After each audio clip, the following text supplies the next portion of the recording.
I wound up going to county camp as a young kid, around 13, 14 years old.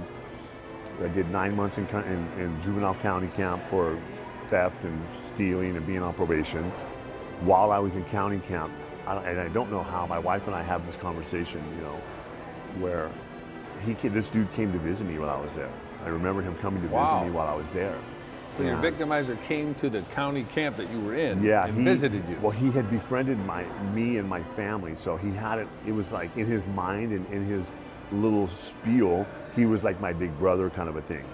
Speaking on who I was, who I am, and what I will become. Conversations of redemption.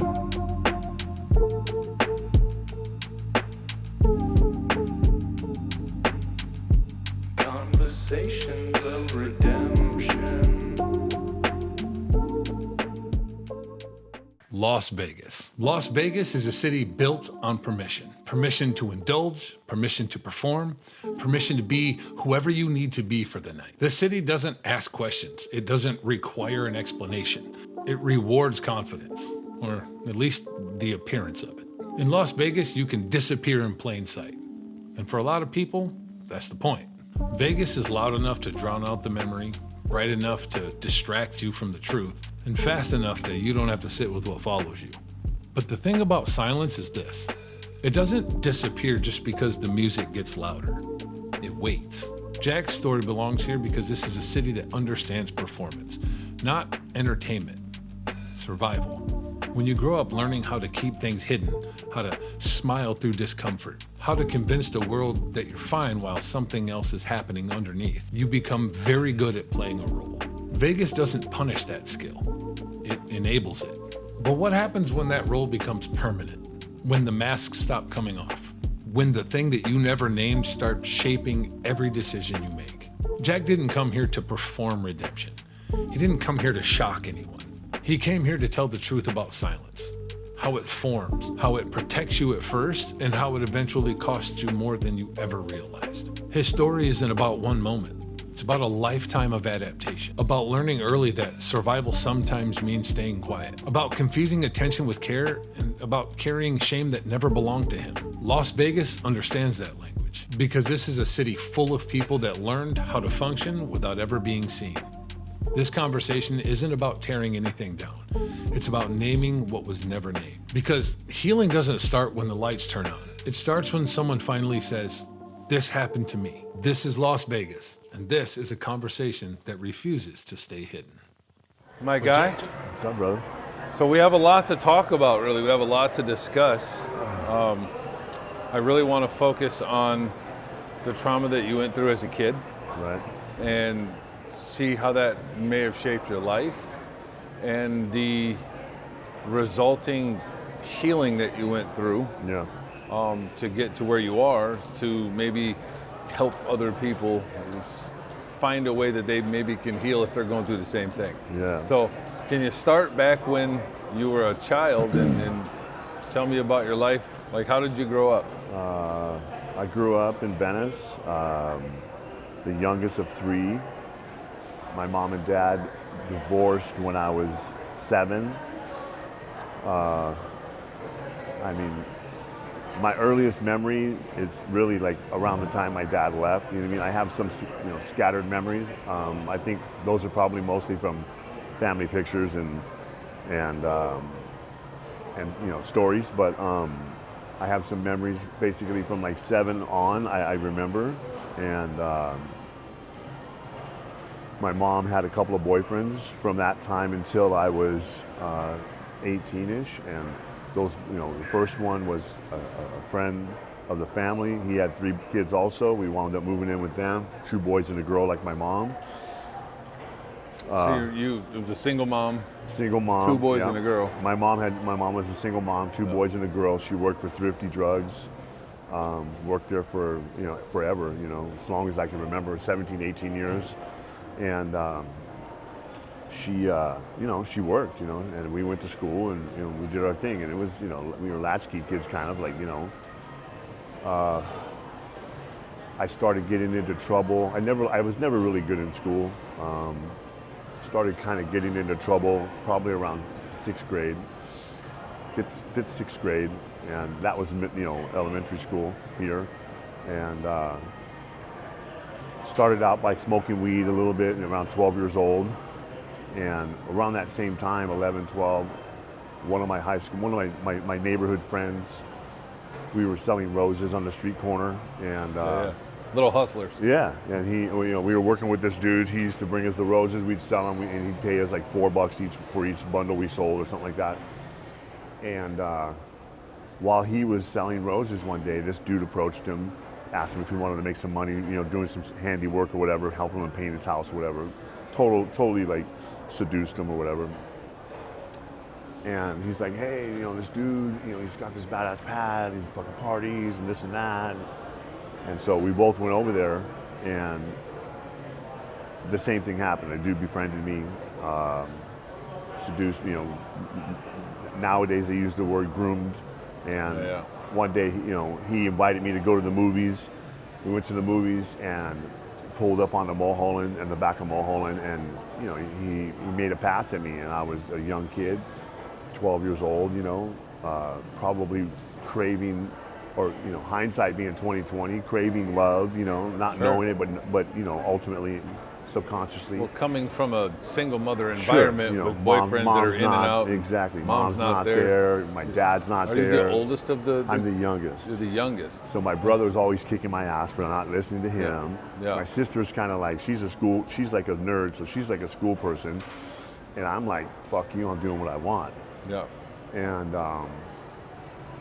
so he makes a move. He puts his hand on my knee. It felt good, and I got aroused, and I allowed it. See, that's the thing. The kicker is, like, in my mind, my whole life, from that time until I was an adult, until I was probably 48, maybe 45, 47. I told myself that I allowed it to happen. Sure. That I could have said no, and had I said no, that it wouldn't have happened. Sure. And who knows? Maybe it wouldn't have. But ultimately, But maybe you would have got killed. Exactly. And we don't know that in that state when we're 100%. that young. We don't know what's 100%. Right. So, but my whole life, I identified it as my first sexual experience, and I chose to do it. And what I've come to realize. So let me continue on. So I allowed it to happen, and life goes on. It winds up going on off and on for about probably, I would say, my best recollection is about in a 2-year span. And in that time, I was a ward of the court because I started getting arrested. I was in and out of juvenile hall. I wound up going to county camp as a young kid, around 13, 14 years old. I did 9 months in juvenile county camp for theft and stealing and being on probation. While I was in county camp, and I don't know how, my wife and I have this conversation, where this dude came to visit me while I was there. I remember him coming to visit me while I was there. So your victimizer came to the county camp that you were in and he visited you. Well, he had befriended me and my family, so he had it. It was like in his mind and in his little spiel, he was like my big brother kind of a thing. Yeah. Back then those big brothers were kind of like, that was like a thing, Yeah. And so he comes to the camp, and I don't remember, my wife asked me, like, he had to have signed up for it, or my mom had to have agreed to it or whatever. Sure, there had to have been approval at some point. Exactly. And so that happened, and and the reason that I think I allowed it to happen is because visitors were allowed to bring food from the outside, and have a little fucking, like, sit down with you and chill, whatever. Kind of like a visit. Exactly. Yeah. Just like a regular, and so that happened, and I remember he came in, and he was wearing Vans, and he had these fucking Vans that said "I Heart Boys." Wow. This dude was brazen. And, wow. And I didn't trip. None of this was like, it was just like whatever. It's just like life. But looking back, I was just like, this dude was fucking ballsy, Wow. Yeah. That takes a. And so takes a set of nuts. So I graduate from county camp, or I leave county camp, and I'm a freshman in high school, my 10th grade. So I was a freshman, and I pretty much stopped seeing him after that. I never seen him again after that. I started high school, started using drugs a lot, started really hanging out with my buddies and stuff, which was, punk rock bands, suicidal tendencies, and running the streets and going to backyard parties and just terrorizing. And then I failed all of 10th grade, wound up going to a probation school, did halfway decent there for about a year and a half. And in that process, I got introduced to smoking cocaine. I was down hanging out down at the beach and selling weed down on the beach in Venice, and living at my grandparents in Venice. My grandparents lived on Oakwood and Broadway, and running the streets back and forth from the beach to my grandparents' house. And in the process of selling weed and coming home, I'm like buying coke in the hood and coming home and smoking coke, and then next day doing the same thing over again. I did that for about 6 or 8 months, and I got arrested for possession of sales down on the beach two times in a week, in about a week. And the first time my mom was in town and she was able to come pick me up, and they sent me home on a release and then contingent upon going to court. And then the second time she was out of town, and they were like, well, you got nobody to come pick you up, so we're gonna keep you until you go to court. So I went to court about 2 weeks later, and the judge was just tired of me. He was like, look, you're gonna be 18. I was 17 and a half at the time. He's like, you're gonna be 18, and there's nothing else I can do for you. You know what I mean? He's like, he's like, and Crazy so, how we hear that echo from the judge. He's like, there's in nothing so else many I can cases. do, it's out of my hands. So he sentenced me to a 5-year, 8 months max in California Youth Authority. And so I'm off to California Youth Authority, which here in California was like gladiator school, you know what I mean? It's 100% is. Yeah, and so. And did they ever ask you about if you were being abused or not? No, never. And Nobody I ever. find that ironic that, myself, as going in at 7 years old, and then being in these courtrooms until I'm 15, 16 years old, Yeah. and you never asked. It's And it funny. kind of sounds like it's the same with you. It's the same thing, and then it's funny because, like I was about to say, my whole life I told myself I could have said no, and basically I couldn't. You know what I mean? I was powerless, No doubt. There's no fucking way I could No have said doubt. no. Well, that's the mindset of a predator. They come in and they 100%. do that so that you feel like you're a part of it, and then that's how they trap you. Right. And so, in my mind, my whole life, I have this, and this is my idea. This is my wife and I have this conversation all the time about the difference between somebody like yourself, or even not even really like yourself, because you were seduced really by your uncle, the first person, from what I understand. And that's the same with mine. It's like, it wasn't anything crazy forcible, the first one, No, of course not. They're going to ease you into it. And our mind is like the difference between that and somebody who is just forcibly done, forcibly raped. And I know that there has to be some sort of a trauma difference and some sort of a identity difference. And what I struggled with was the idea of, I chose to do it. I told myself I chose to do it. So am I gay? Am I bisexual? Sure. All these things throughout life, Not so much until I got older, when things like that started popping through my head. And then when I went to prison, I got sober when I was 18. And at 23, I went to prison. And when I was in there, there was a tranny who looked like a chick, dressed like just looked like a girl. 100%. Eye makeup with her grease pencils and stuff. 100%. You know what I mean? And so, and I indulged in that once. And it was something that I was doing, an 11-year sentence. I was fresh in my sentence, and I was like, I was just looking for something to maybe get away from my head or get out of the environment that we're in. Of course. And so that loneliness is a plague, man. And so, and sex had always been, something like that was transactional for me that I always fixed on. And 100%. And so that in and of itself, just those kind of things put that thought in my mind about who am I, what's my sexuality, and I've always felt that I've been comfortable with who I am and the choices I make, and it's my choice, and so on and so forth. But it still puts that self-doubt, about doubt. who you are and what what, and then so I think I had a conversation with you last night about my, the effect of that that interaction with that guy, and how I was so powerless, and how as an adult and through my young teenage life, everything I did, I feel, was me taking my power, me being in control, me fighting.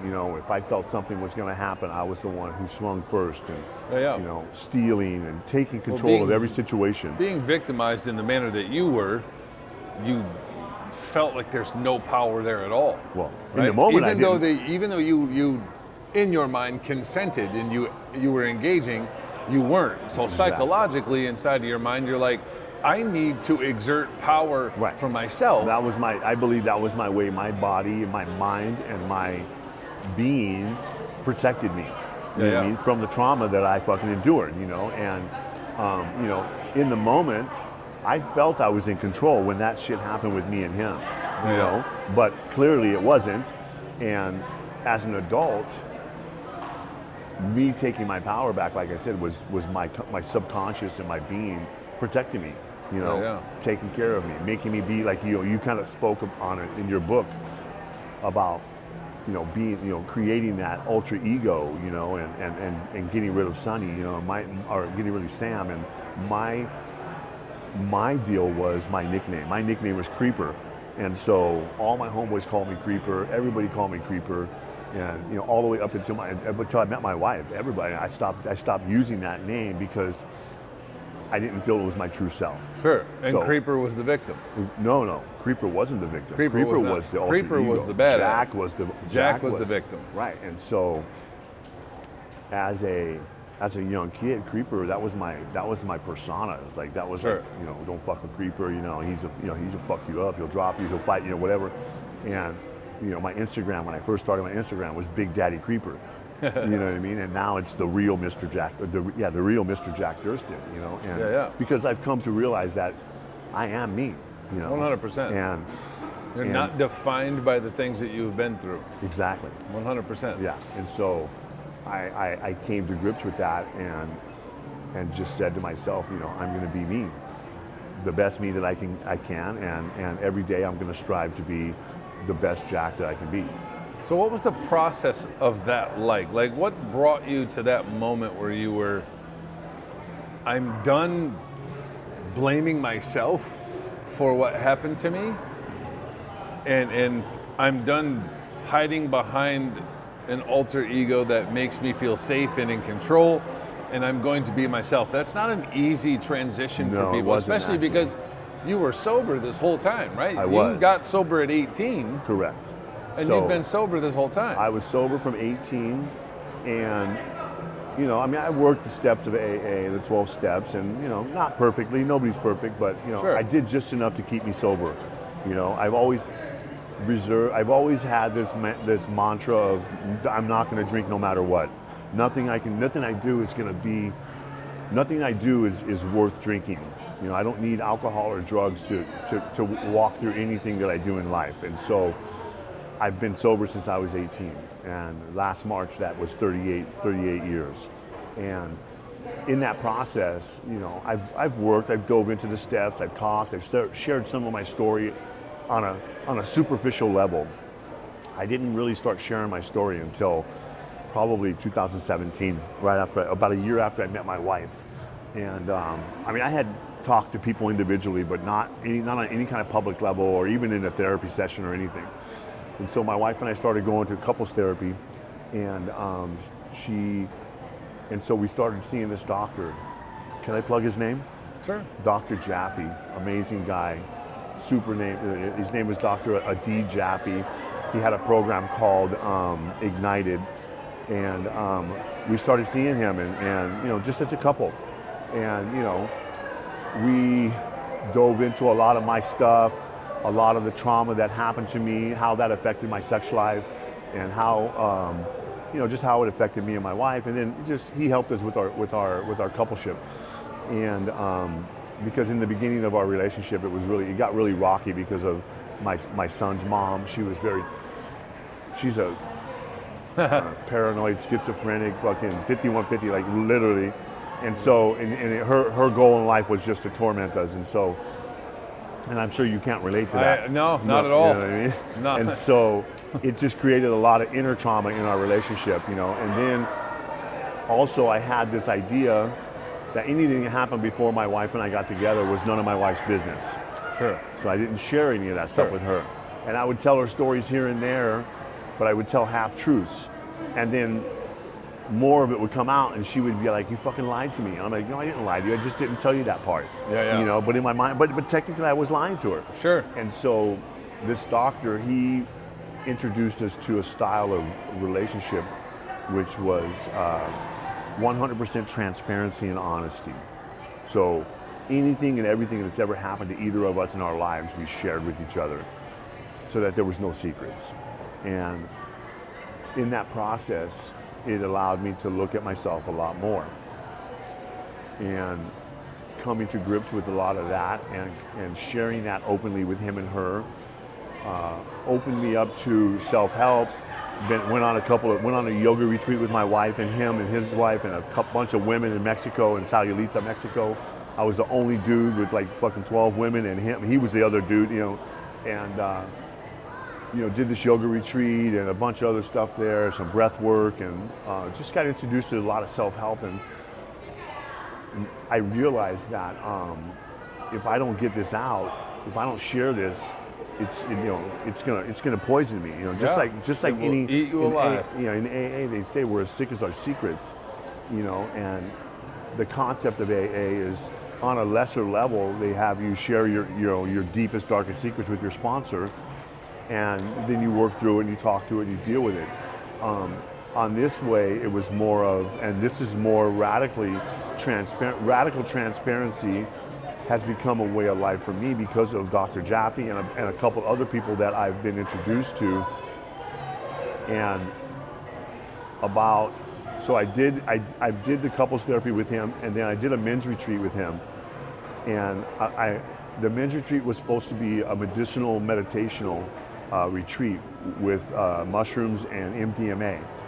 And I told myself I was going to I told my doctor I was going to talk to my sponsor about it and see how he felt and see about maybe doing it with him. And I wasn't 100% in.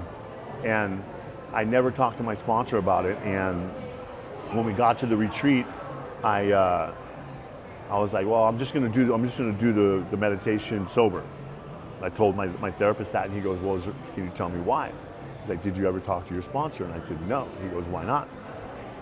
I said, I don't know, I just didn't. He goes, do you think maybe you didn't because you were scared? And I said, because maybe he's going to say no. I'm like, maybe, or maybe he's going to say yes. Or maybe he'll say yes. And, there was this fear of, drugs and using and, it triggering my addiction and so on and so forth. And so he's like, why don't you give him a call? And I had like 45 minutes before the ceremony. And I'm like, all right, whatever. So I call him and I have a conversation with him, and he goes, I'm a Vietnam vet. I work with a lot of vets, and I know a lot of vets that are really benefiting from this therapy that you're doing, that you're looking to do right now, and I think it would be really good for you. And so I did it with the mindset of to focus on that trauma and what it was to me and how it happened, and just having those thoughts in your head. And what that did for me was it allowed me to look at that trauma as what it is, which is a molestation, 100%. And identify it as that openly and honestly, and not say that, even though it's technically my first sexual experience, because it was a sexual experience, sure. It was still a trauma, it was still a molestation, and identifying it as such. And he allowed me to come to that conclusion, and then on top of that, just to really dive into the concept and the idea that I was just a young kid, like any young kid at that age, they just want love. You just want love. You want 100%. Love, you want some attention, you want to feel good. 100%. And that's all I ever wanted, was to feel good and to not, I always felt uneasy because of my alcoholism, I believe.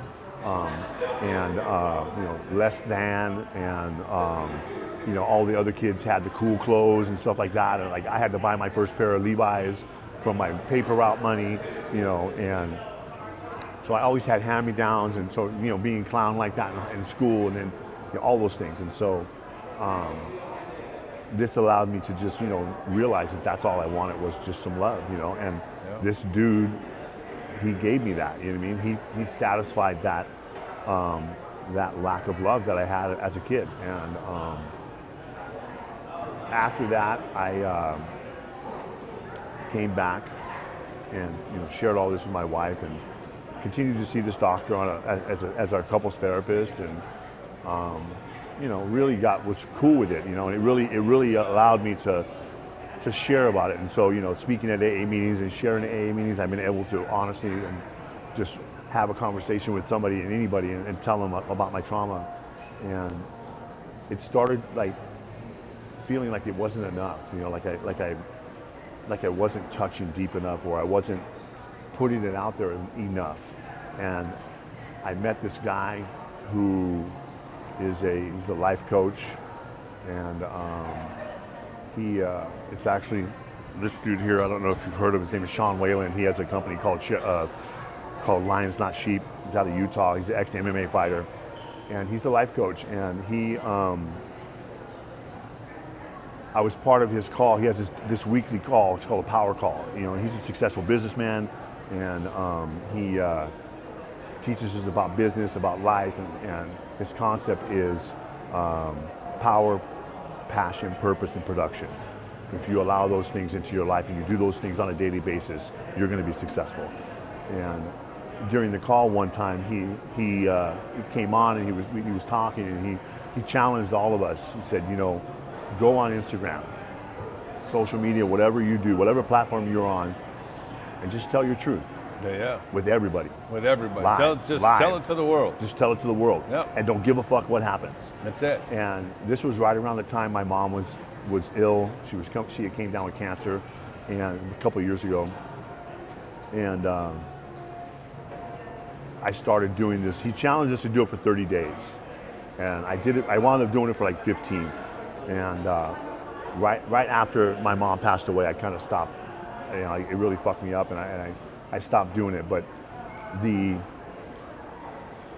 effect that it had, the freeing effect that it had to go on social media. I mean, I have over 2,000 followers probably, which is not a lot. I mean, there's people who fucking millions. I'm not special. Yeah, but it's my world. And that's, if you think about it, that's 2,000 human beings. Yeah. Right? That I have in my life that I'm worried about how they think about me.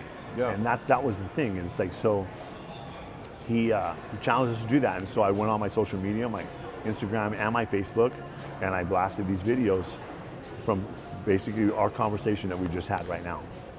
And over a 10-day period, I just kind of touched on it, 5, 6 minute, 8 minute videos every day, once a day, over a 15, 16-day period.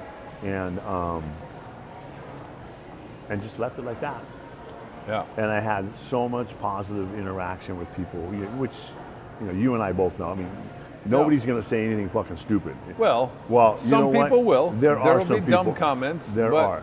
But you know what? I think the healing of using social media as a platform to tell your truth is so profound. Yeah. Because you put it out and you just give it to the world. And you let the world take it. And the most important part, I think, about all of this is that we, people like you and I, men like you and I, are inspiring people that it doesn't make us any less of a man. No. It doesn't make us weak to talk about the trauma that we've been through. No, but it actually gives you more strength. The healing is so good because we can talk about it now. Yeah. Right? And before, I imagine the first time you started to talk about it, it's really difficult. It's hard. There's tears, there's for sure. Like there's shame, there's embarrassment, there's guilt, there's fear. But the more you do it, the less that exists. Yeah. Have you found that is part of your journey? 100%. I mean, even Dr. Jaffe, his mantra is fuck shame. That's his whole big mantra. It's like fuck shame. Yeah. And so that was my deal, And what I've come to realize is, shame and all the insecurities and everything that we feel, that we care about what other people think about us, we put on ourselves. I put on myself. Shame is inside of me. You know what I mean? It's me putting it on myself. It's Facts. the same concept as, you know, if you do something to me and I have a resentment to you for what you did to me, you're only responsible for what you did to me. You're not responsible for the resentment. You know what I mean? You're responsible for your actions. I'm responsible for that resentment. Do I want to hold on to that resentment and continue to poison myself and kill myself slowly because of something you did? Or do I want to allow myself to forgive you, which in turn forgives me and allows me to continue on and be the person that I want to be? And I honestly think that that's something really profound in your story and your journey that emphasizes forgiveness of self. that's it. Is we blamed ourselves so long for being a part of it, and this is where extreme accountability comes into play. I get a lot of shit because oftentimes I take accountability as being that 5-year-old that didn't run out of the room screaming. Right. And You were people are doing- like, you can't blame yourself. Fuck no. I'm not blaming myself. No. I take accountability that there was something I could have done, Yeah. and then in taking that allows me to forgive myself. But you didn't have... And I get to take that away from my victimizer. You don't get that power anymore. And now I get to take it away, and it makes the process of forgiveness so much easier because I'm a human being. I was young, I wanted affection, I wanted attention, and I you were wanted playing that, a video game. and I was playing a video Which game. is a drug in and of And- itself. right, You know but what I mean? but I mean, I had multiple men, and in Yeah. those situations, there was always something there that could have gone differently, and I blamed myself so long for that. But by holding that accountability for myself, I take the power away from the victimizer.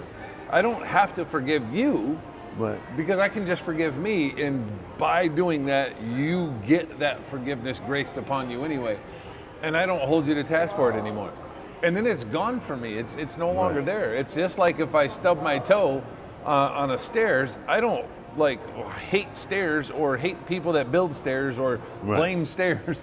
Right. You know what I mean? yeah, you know what one thing that I've come to see also, and this is huge, for me, it's been huge, is if you know me forgiving that dude for what he did. I mean, I God only knows what that dude went through in life. You know what I mean? Right. And for all intents and purposes, most people who have what happens to us, a lot of people that have what happened to us, whether it's a family member or a groomer, wind up becoming victimizers of themselves. Yeah. And so, you know, the fact that that hasn't happened for me and you, I don't know what that guy went through. I don't know if he was molested as a kid or by a baby or all through his life. Who God only knows. And Yeah. so, me being able to forgive him for that, not condoning what he did, and clearly, you know, I still have the feelings that I have for pedophiles and those people, but I have been able to forgive him for it and allow myself to free myself, you know, and be me, you know, Yeah. and not carry that responsibility. And that's what me all my life saying that I could have said no, that's what it was. It was me taking that responsibility on. I took on that responsibility. I told myself I could have said no. And my whole life I lived with that responsibility. But the weirdness was that was my body's way of protecting myself. Sure. That was my mind and my soul's way of protecting myself and telling me that I wasn't traumatized, that I wasn't molested, that it wasn't anything bad. You know what I mean? And that's what our bodies and our minds do. You know, in any situation, whether it's a beating or whatever, you know, we minimize it and tell ourselves that it's not that bad or it's no big deal or, you know, all kids get spanked or whatever. You know what I mean? Yeah. And do it That's what I've been to able to try do. to make ourselves feel like we're not so different, not so weird, so Yeah. strange, Yeah. so I don't know what all the things that we tell ourselves as a kid. Yeah.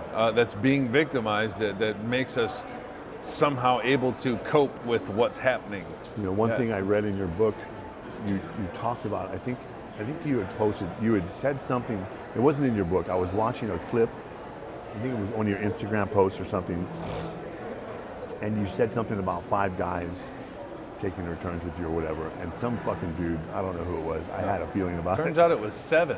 Okay, yeah, well, but the guy who made a comment about, you know, which of the 5, This guy. I wanted to reach through the screen. Old Scott. I think Scott learned a very valuable lesson that Your day. response to that was priceless. I was so ready to chime in on that and like say something to him, well, we have to be But an then example. his response afterwards, after you said what you said, he kind of came back in and cleaned it up a little Well, bit. He kind of backtracked a little Well, bit. the comments, the DMs were a lot different. Oh, but, I'm sure they were. But it's neither here nor there. He learned a valuable. So, in closing, for the guys that might be watching this, and even the girls that may have been victimized or going through it, if you can tell them one thing, what is that? What is that one piece of advice as a survivor yourself? What is that one thing that you wish you could go back and tell your younger self, or that you would tell them to get through what they're going through? The best piece of advice, which is everything that's ever been told to me to help heal, is to just tell somebody, anybody, everybody. Tell It's everybody. funny how that's universal. Don't be ashamed, because it's not your fault. And it doesn't mean that you have to stay a victim your whole life. I don't believe that. I was a victim at that time, period. That's it. My little child was who I was as a child, was a victim. And as an adult, I'm not. And that's okay. But yeah, tell somebody, tell everybody. Don't be afraid to say anything. And if the people who you tell don't believe you or laugh at you or whatever, which, let me know. I'll help you beat them up. But fuck them. Fuck them, exactly. Tell somebody else. Continue to tell. Don't be ashamed. That's it. Don't put the shame on yourself, because that's what kills us. Love it, Jack. You're going to brother. inspire a lot of Appreciate men. you. Make For sure. sure you speak. Tell people. Speak up. It doesn't make you weak. None of us choose to be victims, but every single one of us choose to remain victims. You don't have to. And you have a choice to speak up. Nobody has your So tongue. do that. Jack, thank you so much, my friend. I appreciate it. What Jack just shared wasn't easy to hear, and it wasn't easy to say. Not because the story is graphic, but because it's honest. The hardest truths aren't loud, they're quiet. They live in the things that we normalize just to survive. Jack didn't talk about his past to assign blame. He talked about it to reclaim ownership. Because one of the most damaging things that trauma does is convince you that what happened was somehow your responsibility. That silence was strength, that you carrying it alone meant that you were handling it. But silence doesn't make you strong. It just makes the weight heavier. One of the most important things that Jack taught us is that shame is learned, and anything that can be learned can be unlearned. What happened to him was not a choice. What followed were adaptations, and adaptation is not consent. There's power in naming that. There's power in saying, I was a child. I didn't understand. I did what I had to do to survive. And there's power in telling someone else, even if your voice shakes. Las Vegas teaches us how to hide, and Jack's story teaches us that hiding eventually stops working. If something in this conversation stayed with you, if it stirred discomfort or recognition or memory, it doesn't mean that you're weak. It means you're human. You don't have to carry everything alone. You don't have to have the language yet. You don't have to tell everyone. But telling someone can change your life. This series isn't about answers. It's about permission. Permission to speak, permission to name what happened, permission to stop letting what happened dictate what happens next.